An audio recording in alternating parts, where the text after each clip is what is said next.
और पहलगाम हमले में 26 बेकसूर हिंदुओं की जान चली गई है। 26 परिवार ही मातम नहीं मना रहे हैं। इस वक्त पूरा देश दुखी है, गमगीन है, लेकिन साथ ही गुस्सा भी है। आतंकियों के खिलाफ पूरे भारत में इस वक्त गुस्से की लहर दौड़ रही है।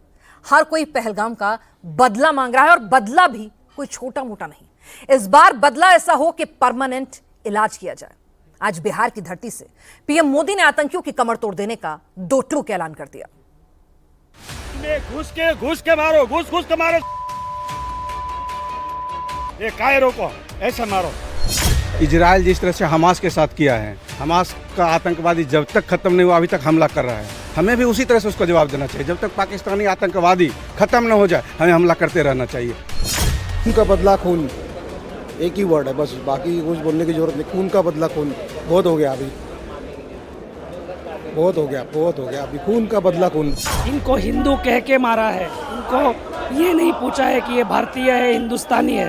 इनको हिंदू कह के मारा है, तो इसका बदला होगा और इसका बदला हम लोग सब मिल के लेंगे। सर्जिकल स्ट्राइक करें और उनका बदला ले। 2800 लोगों को मारा जाए। इजराइल से बढ़ के होना चाहिए।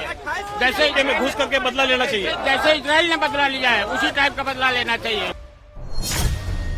पहलगाम में 26 लोगों की हत्या के बाद पूरे देश में पाकिस्तान के खिलाफ लोगों के अंदर गुस्सा और आक्रोश है। भारत की जनता बदला मांग रही है। बदहवास रोती बिलखती ये कानपुर के शुभम द्विवेदी की पत्नी है। पत्नी के सामने ही आतंकियों ने पति शुभम को पॉइंट ब्लैंक पोजीशन से गोली मार दी, शुभम की हत्या कर दी।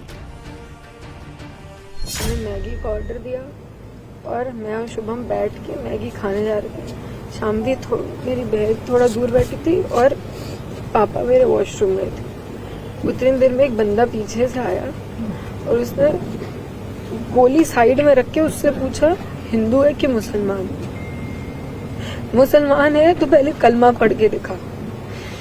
जैसे हमें पता ही नहीं, हम पीछे पलट के देखे हो क्या रहा है। हम उसकी तरफ स्माइल करके पूछे भैया क्या हुआ, यार हिंदू है मुसलमान। मैंने कहा हिंदू, मार दिया। पहली गन उसी पे चलाई।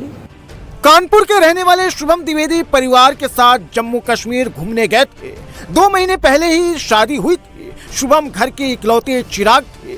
पत्नी के हाथों की मेहंदी भी नहीं छूटी थी, लेकिन पत्नी ऐशान्या के सामने ही उसके सुहाग को आतंकियों ने मार दिया।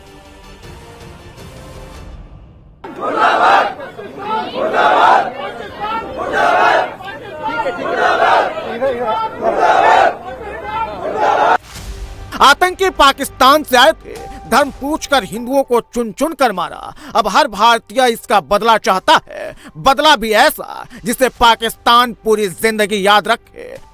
हम यही चाहते हैं केंद्र सरकार से जल्दी पाकिस्तान के ऊपर एक हमला फिर से होना चाहिए, सर्जिकल स्ट्राइक जैसा। और जितना हमारा पीओके का हिस्सा है वो जल्द से जल्द वो ले लिया जाएगा पूरा। 2800 आतंकियों को मारा जाए, कम से कम 28 के बदले 2800 से बदला लिया जाए। और सर्जिकल स्ट्राइक के माध्यम से जिस प्रकार से पिछली बार हुआ था उसी प्रकार से सर्जिकल स्ट्राइक के माध्यम से बदला लेना चाहिए, क्योंकि ये रुक के हमेशा किया करते हैं। जब तक मजबूत एक्शन नहीं लिया जाए तब तक ये पाकिस्तान साथ नहीं होगा। बताया इजराइल ने जिस तरह से हमास में घुसकर आतंकियों को, आतताई सोच को खत्म करने का काम किया है, वैसे ही भारत सरकार को पाक अधिकृत कश्मीर में घुसकर वहां पे आतंकवादियों का सफाया। शुभम के अंतिम संस्कार में सीएम योगी भी पहुंचे। सीएम योगी ने शुभम को अंतिम विदाई दी। परिजनों के आंसू को देखकर सीएम योगी भी भावुक हो गए। शुभम के पिता को गले लगाते ही योगी का गला रूठ गया। सीएम योगी ने परिवार को भरोसा दिलाया, शुभम की शहादत खाली नहीं जाएगी, इसका बदला लिया जाएगा। या वहां पर भी अपना वोट बैंक देखती हो, पूरी सख्ती से ऐसे तत्वों के विषैले फनों को कुचलने का कार्य होगा जिन लोगों ने आतंकी घटना को अंजाम दिया है या इस साजिश का हिस्सा बने हैं। यह जीरो टॉलरेंस की नीति देखने को मिलेगी। ये जो चिता जल रही है ये जयपुर के नीरज उदवानी की है और ये नीरज उदवानी के परिजन है। नीरज अपनी पत्नी आयुषी के साथ कश्मीर घूमने गए थे। दुबई में सीए के रूप में कार्यरत नीरज शिमला में एक शादी में शामिल होने के बाद 2-3 दिन के लिए कश्मीर गए थे, लेकिन आतंकियों ने पत्नी के सामने ही उनकी जान ले ली। उनको ऐसा सबक दिया जाए कि वो कभी जिंदगी में भारत की तरफ देख ना सके, और ऐसे भारत की माओं को क्या वो उनको बच्चों से अलग करेंगे क्या, मारेंगे क्या? कश्मीर हमारा है तो उन्होंने ऐसा इतना बड़ा कदम हमारे हिंदुस्तान में कैसे उठा लिया उन्होंने? ये इस माँ का दर्द नहीं, सारी इंडिया की माँ का दर्द, सारे भारत की माँ का दर्द है। हमें जो महसूस हो रहा है हम नहीं समझ सकते हैं।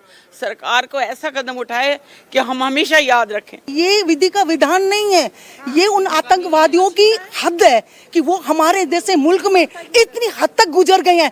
अब उनका सबक ऐसा है कि उनकी 7 पुश्तें याद करें। हमारे मोदी सरकार को हमारा ये पैगाम भेजो।